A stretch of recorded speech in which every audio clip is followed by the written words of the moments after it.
Gilas, they play a lot of zone press. After zone press, they are coming in a matchup zone, and we have one day to prepare that. We'll watch them tomorrow against Korea. But maybe this team is not on the level of Gilas and Korea, but it's very difficult to play against them. If you remember first game in Korea, they were a long time up and they lost by a few points, maybe 8-9 points. It's very difficult to play against this team, and we have to prepare very well the game if we want to win the game. And Dakara, in the Southeast Asian Games gold medal match, you competed against players like Stanley Pringle, Kiefer Ravena, Chris Ross, L.A. Tenorio, some really good guards in the PBA. Now you get to experience playing against RJ Abarientos and SJ Belangel, two of the younger players. How different is the, just the experience of going up against two generations of Philippine point guards?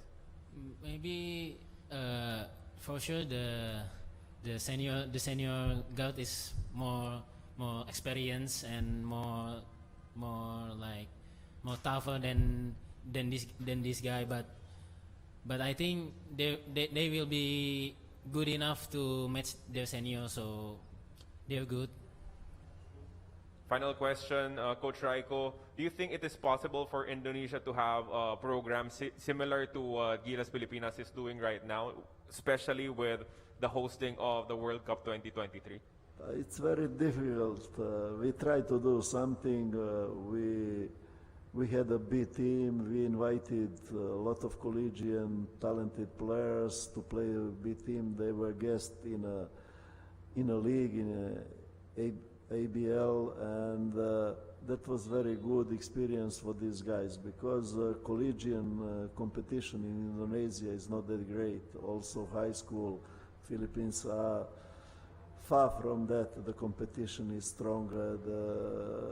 The competition is in collegiate level is not so good. So we try to do something. We invited a lot of players. We invited 4 or 5 of them for the preparation of the national team. We said also we have to say that our best young player was not here. He is in NBA academy in Australia, Derek.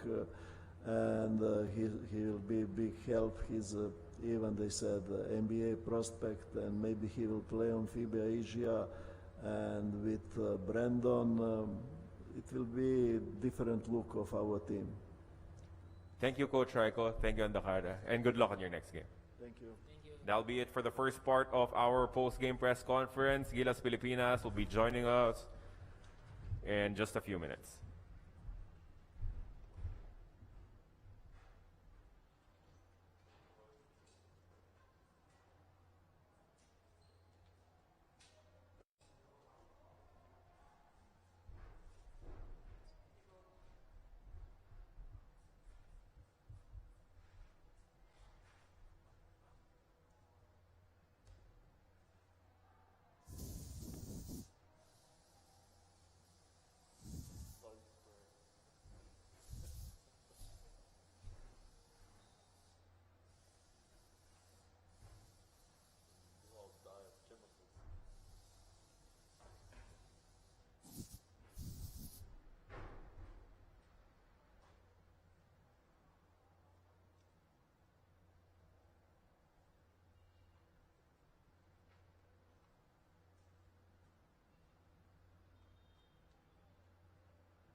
Good evening once again, everyone. This is the post-game press conference for the FIBA Asia Cup 2021 Qualifiers Group A action, Philippines versus Indonesia.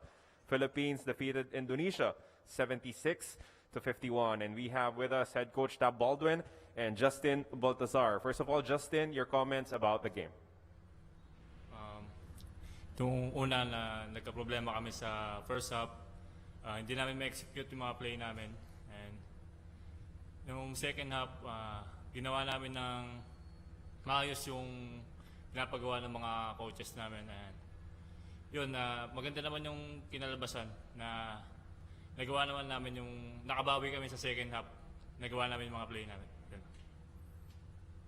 Translated in English, the first half was the team failed to execute the plays that the coaches were asking them to do, but the second half they played so much better, and that is what led to the win. Coach Tab, your thoughts about the win?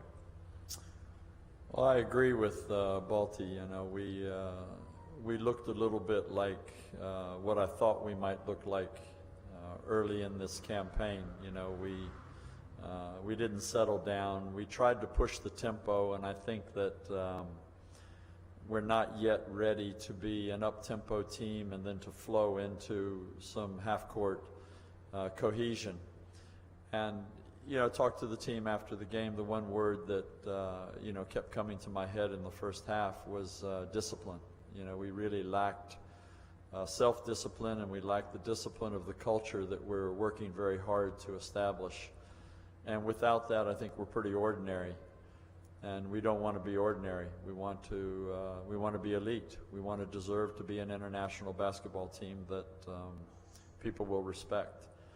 And so I think at halftime we discussed a few things, and we came out of halftime with a different attitude towards one another and towards what we've been working for. And we played much better, but I think we need to be able to blend the two. I think we need to be able to be a team that can play with tempo, but also with discipline. And we certainly aren't there yet. But it's very early in the campaign for these young basketball players, so it's a great learning experience for us, and we will improve because of that first half lack of performance. Now welcoming our callers from Zoom. Let's start off with Luisa Morales of the Philippine Star. Please unmute yourself so you can ask your question. This one is for Coach Tab. Coach, what was your assessment of the team during the first and second half? You know, it looked like the team was really struggling early. Did you adjust anything in particular, like in your game plan during the halftime break?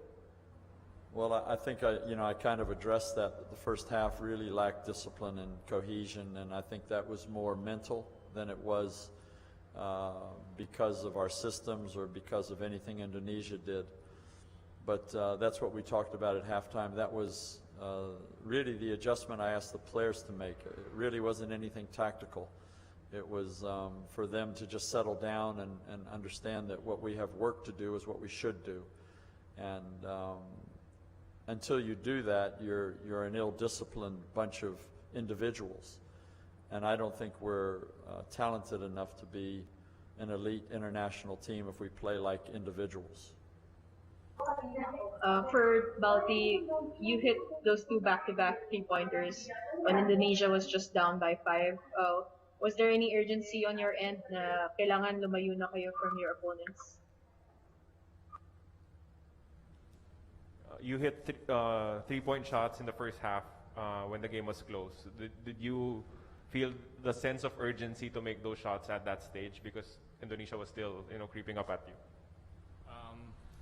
Nung last game kasi parang hindi ako makashoot sa 3 points nung kalaban Korea. So sabi ng coaches ko na bumawi ako. Thank you rin sa mga teammates ko dahil kung di nila ako pinasahan ng ganun, di ako makashoot ng ganun. Thank you. All right, Justin said that in the last game against Korea, he was not able to make the three-point shots, but his coaches and teammates told him to stay confident. We have another question from Sir Ray Hoble. Coach Tab, Dwight Ramos practically did everything from quarterbacking at one stretch to scoring, playing defense, and diving for loose balls. How would you grade his performance? Yeah, I thought that Dwight had an exceptional game, and you know, that can get lost in the fact that there wasn't cohesion out there. And I think, you know, Dwight's performance, again, it points out that he's a player that is pretty comfortable at any level of basketball. And he did a good job sort of playing in a way that bridged the gaps in the first half. But again, I would encourage Dwight to be more of a leader and to make sure that everybody else does their job and not just try to fix all the problems himself. And that's a recurring theme with Dwight. Hopefully you play games where he doesn't have to fix things and everybody's doing their job, but he stood out and possibly, for the right reasons, but the wrong scenario. Coach Tab, another question coming from Philip Mattel of ESPN5.com.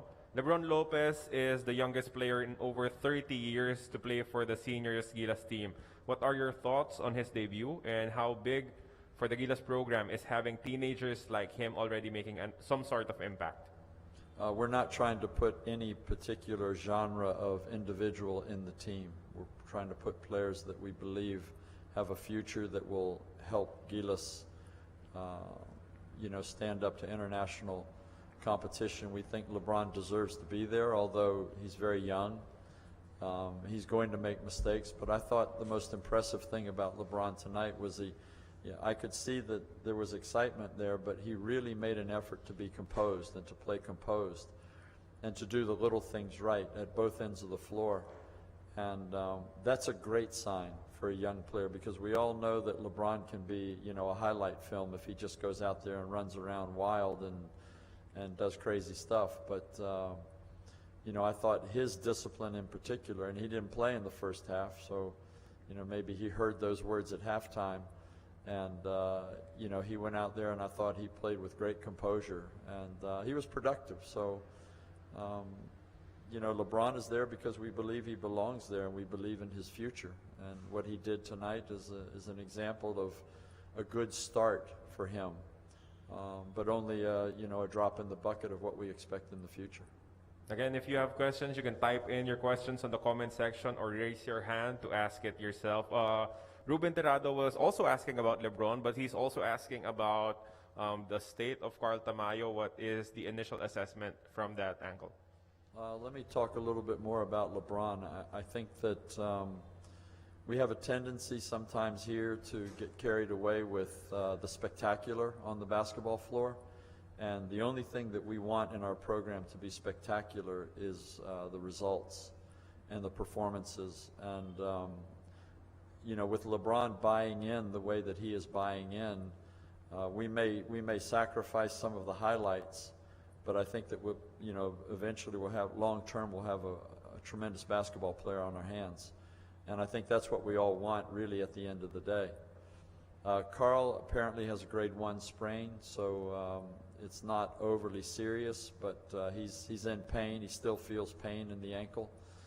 So it may be upgraded once it's examined further, but I think that certainly he won't be active at all tomorrow, and whether he will be right for Sunday, I would say it's not probable, but until the doctors give me more information, I don't know. Justin, we have questions from Matthew Lee and Ivan Saldejeno. First of all, Justin, you've been converted as a wing player. How is your transition from playing as a big man now playing some wing for Coach Tab Baldwin? Matagal ko na kasing practice. So sabi ng coach namin na kaya ko naman maging wingman, so kailangan kong trabahuin para pagpasok sa court medyo mataas mga height natin sa Yeah. Okay, Justin said that he has been practicing to be a small forward. His coaches tell him that he can do it, and it is an advantage to have a taller player at the 3 position in the international game. Coach, can you add to the transitioning of Justin to a small forward? Yeah, I actually think he's made the transition pretty smoothly, particularly at the offensive end. He has a great offensive skill set, but I think he's potentially even a better defender, especially at this point. But he's still trying to get used to guarding the smaller, quicker guys here in Asia. But I think when we get, up against the European players, they won't have the the jitterbug quickness that the Asian guards have. So it'll be more comfortable for Balti defensively. So I think this is a process that takes time, but I don't see any problems for him. He's a smart player, he's a tough player, and he's going to bulk up some more. He's going to get physically stronger, and I think that's going to present real problems for other teams, and it's going to help him to match up in the European theater when we get over there. And now we have a question from Ms. Diane Castillejo. Hi, Coach Tab. Congratulations and thanks for inspiring all Filipinos with that win, leading us to that win. I wanted to ask, looking at the coming game against Korea on Sunday, of course, you've already made it to the Asia Cup, and having played the last two games, I'd like to know what kind of a training are you going to do tomorrow? Are you going to work on with your team, and what kind of mindset going into Sunday's game? Thank you for your comments. We really only have one mindset right now, and it's the same one we've been talking about for a long time. We have dual priorities, and those priorities are to do everything that we can in the short term to prepare for the long term, but also to try and win games. So fortunately, as we go through the process of preparing for the game on Sunday, that's a learning curve for the players in itself, to learn how to prepare for a game, to learn scouting reports and how to take that onto the floor. So it's both a short-term goal of the team to be able to play as well as we can against Korea, but also to learn how to do that with a very short turnaround in terms of preparing to play big games in tournaments. So it's an important process for us. It's an important exercise for us to be able to do this and do it well. And but at the same time, we're not going out on the court to lose. And we realize that, in fact, we've already read that the Korean coach felt that we were lucky to win the game. Yeah. And frankly, I think that's pretty rich of any coach to walk off of a game in which you lose the game and to claim that it was good luck on the part of your opponent. So we will make sure that that is highlighted. And I'm sure that will give our players a little bit of extra incentive. And I don't expect that we will be going out there to make friends on Sunday. Nice. Love it. Can I ask a quick question to Justin? Justin, kamusta naman yung energy at yung pagsasama ng team, lalo na after nung panalo against Korea and then today leading up to the game. Can you share with us kung kamusta kayo sa isa't isa, especially going into Sunday's game, the next match? Sobrang blessed na natalo namin yung Korea. Lahat ng team nag-enjoy. And yun lang, sa susunod na game namin sa Korea, parang gusto pa namin uling talunin sila. Okay. Yeah. Thank you, Ms. Diane. Justin said that they are blessed to beat Korea, and the entire team enjoyed that experience, and they want to experience it once again. Justin, we have one more question for you. Ms. Lot Malyari Paule is asking, how does it feel being a part of Gilas Pilipinas and playing in your home province of Pampanga? Sobrang happy ko kasi lalo na sa probinsya dito sa Pampanga, malaki yung suporta na binibigay nila sa amin. Yun, maganda yung pinapakita na gano'n. Justin said that he's happy to be playing here in Pampanga because they are very supportive of him, and I think that is about it. Any more questions from our friends from the media? If there are no more questions, we will let these two gentlemen go. Thank you, Coach Tab Baldwin. Thank you, Justin Baltasar, and good luck in your next match. Thank you very much. Thank you. And that ends our post-game press conference. Join us again tomorrow for more of your FIBA Asia Cup 2021 qualifiers. Thank you. Thanks, Coach.